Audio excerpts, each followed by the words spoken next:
¿De dónde vino la Fórmula 1? ¿Cuándo surgió? ¿Quién tuvo esta idea? Y al fin y al cabo, ¿por qué ese nombre Fórmula 1? Mucha gente ve las carreras aquí y fuera de Brasil, observa adelantamientos, apoya a los pilotos, ve la ceremonia del podio y tal vez nunca haya sabido los orígenes de donde todo esto, al fin y al cabo, comenzó. Y comenzó mucho antes de la Fórmula 1, porque hoy entonces vamos a regresar a los inicios, a las primeras eras del automovilismo, con esos coches que parecían carretas con motores en circuitos de tierra, sin cinturón de seguridad, ni hablar de casco, porque fue allí donde todo comenzó para llegar a lo que tenemos hoy en día.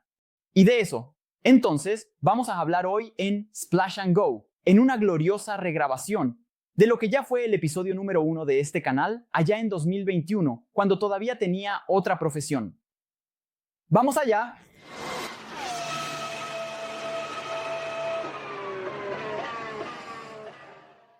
Mucha gente piensa que el automovilismo comenzó con la Fórmula 1 y por lo tanto habría surgido allá por 1950, pero eso es un gran error. La verdad es que la pasión por la velocidad es mucho más antigua. Y usando una frase de Henry Ford que decía, el automovilismo surgió a partir del momento en que fabricaste el segundo coche. Porque de ahí en adelante era posible competir y ver quién llegaba primero a ese árbol, a esa esquina, al final de ese camino. Partimos de este punto para ir allí, buscar los orígenes y el nacimiento de las carreras de grandes premios. Y de entrada ya coloco aquí una reflexión. En el primer gran premio oficial de la Fórmula 1, en Silverstone, Inglaterra, en 1950, estaba presente el rey Jorge, padre de Isabel, madre de Carlos. Estarás de acuerdo conmigo en que ese evento ya era importante. Y no estaba comenzando allí como Barcia y su majestad, al no tener algo mejor que hacer, decidió dar un paseo por ese aeródromo en el interior de Inglaterra, ¿cierto? El automovilismo, como comenté, no nació allí y viene de mucho antes. Pero, ¿cuál fue entonces la primera carrera de la que se tiene noticia? Los primeros registros datan del siglo XIX, más precisamente de 1894, cuando por primera vez esos casi carruajes con motor de combustión interna compitieron en la primera carrera, de la que se tiene noticia corriendo por carreteras, pasando entre aldeas. Esta primera carrera de la que tenemos noticia, porque es evidente que otras pueden haber ocurrido por ahí y, no lo sabemos, fue organizada por un periódico parisino llamado Le Petit Journal, un pequeño periódico que circuló entre 1863 y 1944, penúltimo año de la Segunda Guerra Mundial. El desafío era recorrer 126 kilómetros, saliendo de París hasta la ciudad de Rouen. Creo que así se pronuncia, se escribe. Hola. Creo que es Rouen, voy a ver. Rouen, ¿cómo se escribe? O en francés. Vamos a descubrirlo. Ahora. La carrera tuvo una clasificación que en este caso no era una vuelta más rápida, porque la vuelta no existía, era solo una distancia lineal entre las dos ciudades. Pero un tramo de 50 kilómetros en la víspera debía ser recorrido. Quien lo hiciera más rápido salía en la pole y luego, subsecuentemente, segundo, tercero y cuarto iban formando la parrilla. La regla determinaba que todos los que completaran el trayecto en menos de 3 horas estaban clasificados. O sea, ya existía ahí una regla del 107%, digamos así, y ya con la intención de captar la mayor atención posible del público. Por lo tanto, no es de hoy que el negocio es mediático. Las alcaldías de París y de las ciudades por donde pasaba la pista eligieron un trazado que buscaba maximizar el impacto con el público, cruzar regiones más densamente pobladas, etc. ¿Me entiendes? La parrilla, entonces, usando coches con motor de combustión interna y otros a vapor, hubo 21 clasificados y 30 inscritos porque algunos, 9, no lograron clasificar por debajo del tiempo máximo de 3 horas. Y la victoria correspondió a Jules Albert de Didion. Creo que así se pronuncia el nombre, que cruzó la línea de meta 6 horas y 48 minutos después de la salida, lo que daba un promedio de 19 kilómetros por hora. Para efectos de comparación, hoy en día un ultramaratonista hace una prueba de 100 kilómetros con un promedio de 15 kilómetros por hora. Ganó la prueba con un coche construido por él mismo y por su socio. El nombre del coche, Didion. Puto. Detalle, en medio de la prueba, fíjate qué elegante, se detenían para un almuerzo y la salida después era escalonada, igual que en el rally entre las etapas. Si no sabes de qué estoy hablando, ya que este es un video para explicar muchas cosas en el rally entre una etapa y otra, la diferencia de llegada, 4 minutos, 2 minutos, 3 minutos entre los coches, se mantiene después en la nueva salida, digamos así.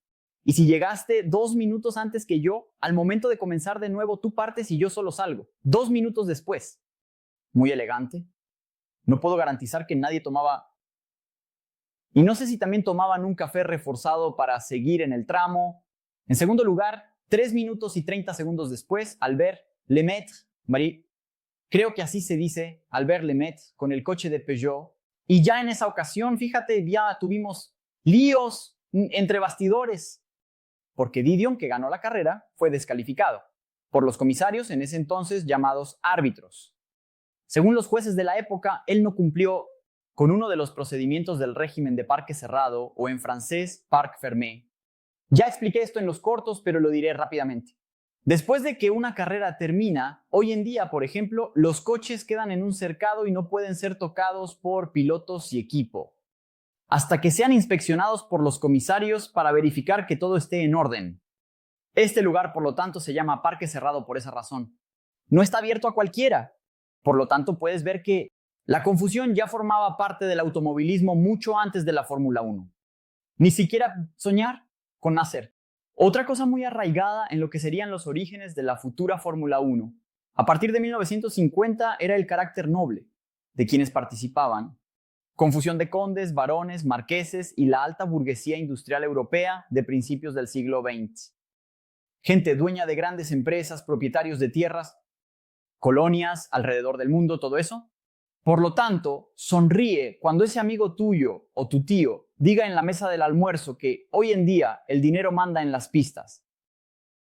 Siempre ha sido así. El primer gran premio del que se tiene noticia con este nombre, Grand Prix, en francés, ocurrió en 1906 en Le Mans, pero era otro trazado, aunque pasaba por esa región en Francia. La vuelta tenía, escuchen bien, 105 kilómetros de extensión, pasando por 3 ciudades en un formato más o menos triangular, y tuvo 32 participantes representando a 12 fabricantes diferentes. Y la victoria correspondió al húngaro, ni siquiera me voy a arriesgar a decir su nombre. Su nombre, creo que es Ferenc. Con el Renault, que ganó la prueba después de 12 vueltas y por lo tanto 1.260 kilómetros de recorrido en una carrera que fue dividida a la mitad, 6 vueltas en un día, 6 vueltas al siguiente. ¿Cómo es eso? Así es, la gente dormía en medio de la carrera.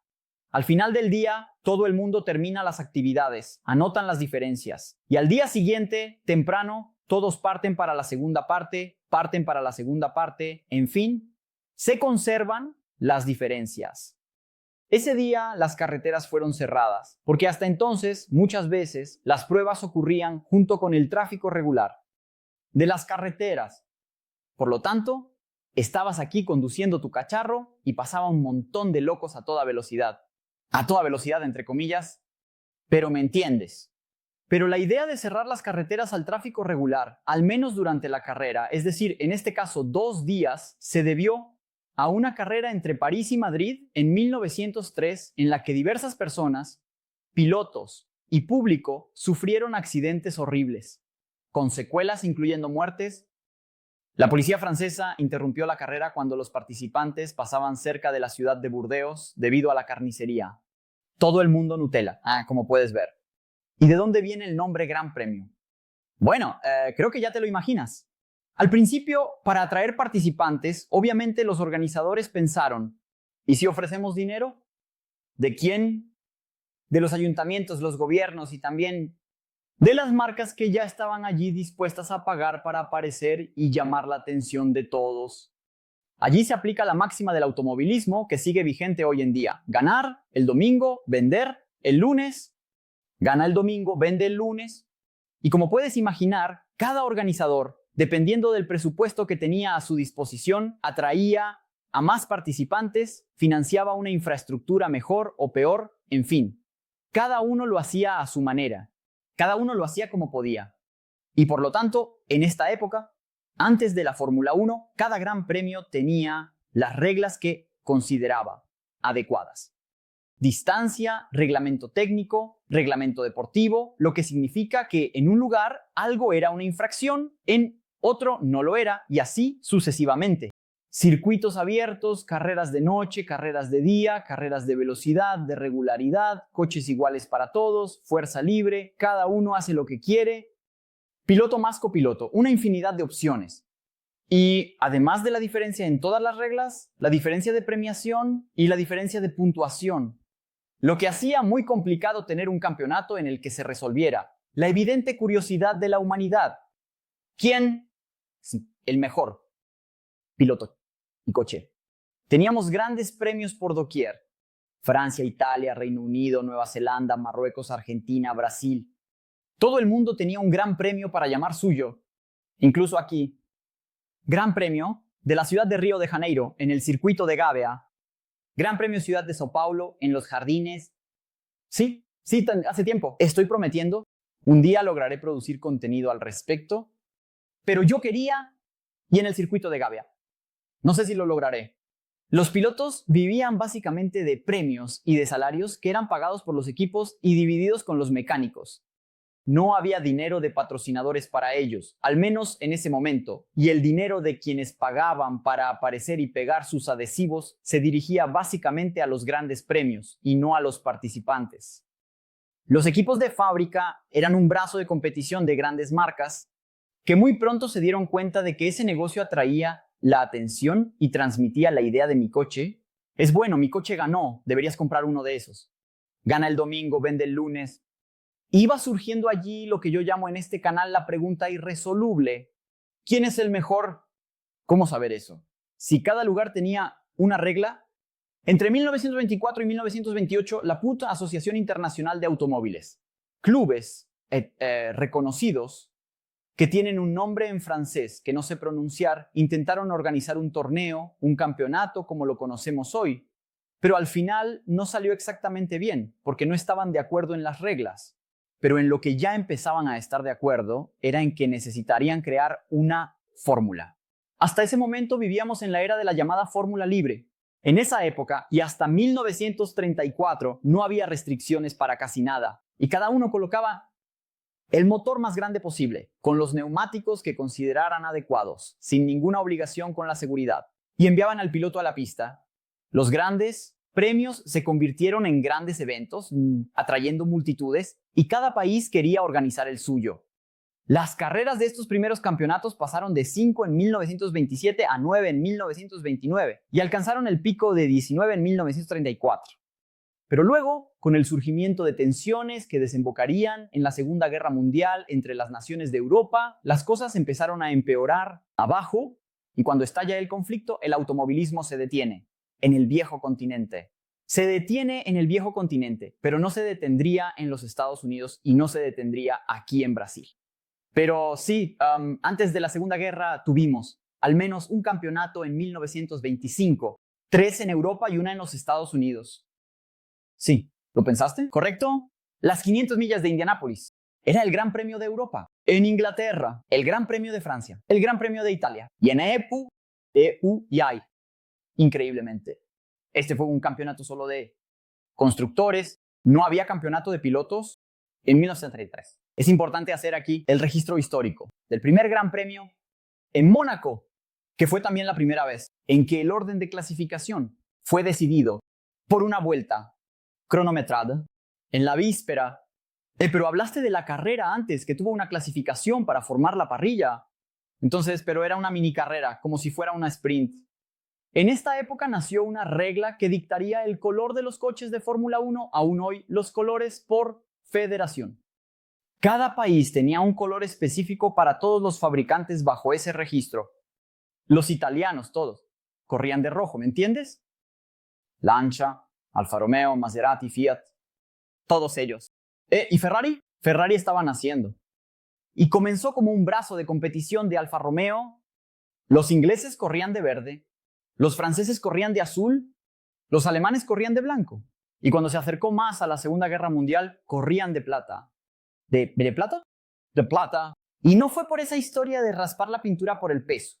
Esa historia la cuentan para que no sea incómodo, Sucede que en el pre-Segunda Guerra Mundial, para mostrar su capacidad tecnológica avanzadísima, no usaban pintura para mostrar el aluminio que era plateado y que en esa época era muy caro y muy difícil de manejar en procesos industriales que los alemanes dominaban. Era una especie de fibra de carbono antecesora. Solo que, como esto involucra cuestiones de raza superior, etc., a los alemanes no les gusta contar esta historia. No mencionan lo de raspar la pintura por el peso, etc. Es más bonito, ¿verdad? Entonces, los alemanes abandonaron el blanco y empezaron a correr con plata. Mercedes, Automóviles y Unión como principales exponentes.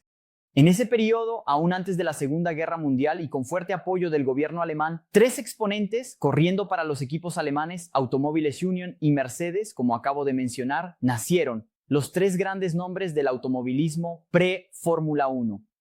Fernando Romeo Rudolf Carracciola y el italiano Tazio Nuvolari. Nuvolari es aquel legendario que ya corrió en moto, incluso con un yeso en la posición de pilotar.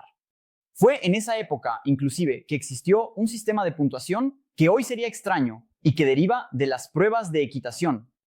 Hablé inclusive de eso en el video sobre el sistema de puntos. Editor, ¿te acuerdas de la miniatura de ese video?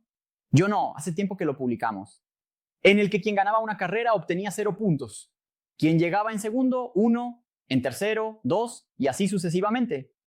Igual en las pruebas de hípica, esas de salto en las que tienes que recorrer un circuito en el tiempo y sin derribar los obstáculos. Y si derribas, vas ganando puntos. Es decir, gana quien hace el recorrido sin puntos. Aprendí eso con mi amigo Fernando, que hacía equitación cuando éramos adolescentes. Como todo el mundo vivía de premios, existían muchas carreras extraoficiales. Porque mientras no había carrera del campeonato, la gente corría por ahí buscando dinero. Por eso los pilotos venían a Brasil para disputar la carrera en La Gavia y en São Paulo, o iban allá, a Nueva Zelanda y Australia, aprovechando que nada sucedía en el invierno europeo. Y aquí era verano, o allá en Australia.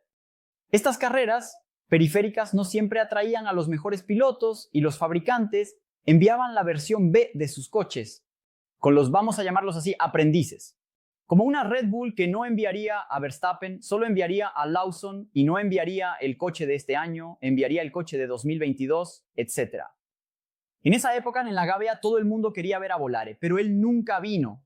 Ok, ADM, lindo, pero ¿de dónde vino la Fórmula 1? Entonces, llegamos al punto. Después de 1939, el mundo entra en la Segunda Guerra Mundial, de la cual solo saldría en escombros en 1945. Por lo tanto, se dio cuenta de que de 1945 a 1950 no hubo Fórmula 1. Casi no tuvimos carreras de grandes premios en Europa. ¿Por qué? Porque no había ambiente y tampoco había condiciones. El continente pasaba hambre. Algunos años después, en el 48, 49, ahí sí, la confusión deportiva de la Asociación Internacional de Clubes de Automóviles Reconocidos, aquella del nombre impronunciable, asume entonces la causa de reconstruir las pruebas de grandes premios, el automovilismo en Europa. Y en las primeras discusiones ya surgía la idea de crear un campeonato único, con un reglamento igual para todas las pruebas. Cuando digo reglamento, igual, reglamento técnico, motores así o motores asado, y reglamento deportivo, distancias, reglas disciplinarias, etc. Iguales. Lo que significaba entonces que de ahí en adelante el Gran Premio de Mónaco, el Gran Premio de Silverstone, Spa-Francorchamps, Monza, etc.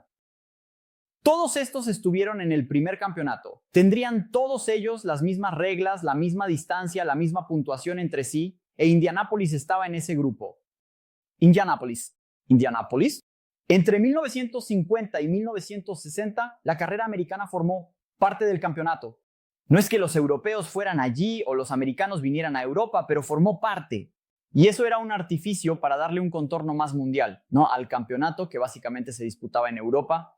No hay registros históricos precisos sobre de quién habría sido la idea, pero el consenso general entre quienes estudian esto es que Antonio Brivio Sforza, un marqués, otro noble, otro rico, habría sido uno de los dirigentes que encabezó el proyecto allá por 1948 y 49, como comenté. Mientras se discutía el reglamento entre varias federaciones, se acordó más o menos que el nombre Fórmula formaría parte de la nomenclatura de esta nueva categoría. Y la idea era transmitir el ideal de que sería una categoría de élite, una categoría principal, una categoría mayor. Y ahí comenzaron las discusiones. Fórmula A fue una de las ideas. Fórmula Internacional fue otra. Pero afortunadamente alguien tuvo la lúcida idea de sugerir Fórmula 1, que es mucho mejor. En el primer reglamento se definió entonces que las pruebas tendrían, como hasta hoy, 300 kilómetros más una vuelta. Así es como se llega al número de vueltas de una carrera, 300 kilómetros dividido por la mitad. De cada una de las vueltas, por ejemplo, aquí en São Paulo, Interlagos, 4.309 metros, y ahí se añade una vuelta más, porque 300 más una, excepto Mónaco, que por tener una media horaria muy baja completa solo 260 aquí. En el lado técnico, en un reglamento razonablemente simple, los motores tendrían 4.5 litros, aspirado, enormes, o 1.5 sobrealimentado o supercargado, un primo del turbo por correas. Surge entonces, en 1950, el primer campeonato mundial de Fórmula 1, que tendría 7 etapas. Silverstone, Mónaco, Estados Unidos, Indianápolis, y Suiza, en Bremgarten, Bélgica, en Spa-Rams, en Francia. Creo que así se dice. Y Italia, Rumonza, de esas, hasta hoy 4 todavía reciben la Fórmula 1, además de Indianápolis, que tiene la India debido a la presencia de Indianápolis, que ves en los libros de estadística o en Wikipedia cómo lo hacen hoy los jóvenes. Un montón de estadounidenses con una victoria en un gran premio fueron los ganadores entre 1950 y 1960. Y así, en 1950, un sábado, no fue un domingo, con la ilustre presencia de Ray George, nacía el Campeonato Mundial de Fórmula 1. Desde el principio, Kiko, glamuroso, lleno de celebridades, donde el dinero hacía mucha diferencia. Pero del dinero en específico hablaremos en una próxima edición, porque también voy a regrabar el video, el dinero, de cómo funciona la distribución del dinero en la Fórmula 1. Este fue entonces otro episodio de Splash and Go en YouTube. Espero que les haya gustado. Deja un like, que es gratis, no cuesta nada y ayuda mucho al canal. Hazme ese favor, haznos ese favor en 2025. Y te pido que también lo dejes con nosotros. Tu hype, esta nueva herramienta del misterioso algoritmo, pide que le muestres a él que le gusta el canal, le gusta el trabajo, le gustan nuestros videos. Entonces, haznos ese favor. Tenemos aquí este número de likes, comentarios y hypes mayor que canales con 10, 15 veces nuestro número de suscriptores, porque cada vez que lo pido, ustedes dejan el like, el comentario y el hype. Nuestro compromiso es mucho más alto. Ustedes son los responsables. Hecho el guiño, entonces adelante. No cuesta nada, ¿vale? Para recibir notificaciones de todos los videos que hacemos aquí a un ritmo frenético todo el año, tenemos canales de notificación en Telegram, en WhatsApp y también uno recién creado en Instagram. Entras y comienzas a recibir. Entras y comienzas a recibir un mensajito en cuanto publico cada uno de los contenidos. Por último, pero no menos importante, tenemos las redes sociales del canal. Instagram, Twitter, Thread y TikTok, donde sale contenido a toda hora y seguimos creciendo a galope, ¿vale? Entonces, eso es todo. Gracias y un abrazo.